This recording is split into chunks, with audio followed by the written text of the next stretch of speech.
আজকের মহাপবিত্র মন্ত্র ওম কালকিনে নমঃ। এই মন্ত্র ভগবান কল্কি অবতারের মূল মন্ত্র। ভগবান কল্কি হলেন ভগবান বিষ্ণুর দশম ও ভবিষ্যৎ অবতার। পুরাণে বর্ণিত আছে, যখন কলিযুগ শেষ প্রান্তে পৌঁছাবে তখন অধর্ম, অসত্য ও অন্যায়ে পৃথিবী ভরে যাবে। তখন ভগবান বিষ্ণু কল্কি রূপে আবির্ভূত হবেন।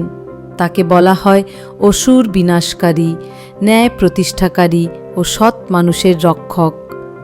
ভাগবত পুরাণ অনুযায়ী কলিযুগের শেষ পর্যায়ে যখন ধর্ম একেবারেই ক্ষীণ হবে, তখন ভগবান বিষ্ণু শ্বেত অশ্বে আরোহণ করে হাতে জ্বলন্ত খড়গ ধারণ করে কল্কি অবতার হবেন।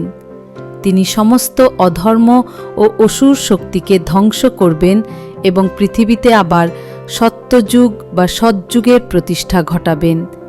এজন্য তাকে ভবিষ্যতের ত্রাণকর্তা বলা হয়। মন্ত্রের অর্থ ওম পরম ব্রহ্মের ধ্বনি। কালকিনে কল্কি অবতার ভগবানকে, যিনি আসন্ন যুগের রক্ষাকর্তা। নমঃ প্রণাম ও শরণাগতি। এই মন্ত্র জপের ফল ভয় ও অশুভ শক্তি থেকে সুরক্ষা, জীবনে সত্য ও ধর্মের পথে চলার শক্তি, অন্যায়ের বিরুদ্ধে লড়াই করার সাহস, ভবিষ্যতের প্রতি ইতিবাচক আশা। ভক্তরা বিশ্বাস করেন যে কল্কি অবতারের নাম জপ করলে মন থেকে নেতিবাচকতা দূর হয় এবং জীবনে ধর্ম ও ন্যায়ের আলো আসে। ওম কালকিনে নমঃ।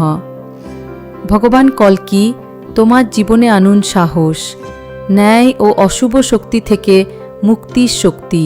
বন্ধুরা, যদি ভিডিওটি ভালো লেগে থাকে তাহলে অবশ্যই সাবস্ক্রাইব করুন আমাদের চ্যানেল দৈনিক মন্ত্রকথা, আর সাথে লাইক, শেয়ার ও কমেন্ট করতে ভুলবেন না। আপনার একটুখানি সাপোর্ট আমাদের জন্য মহামূল্যবান।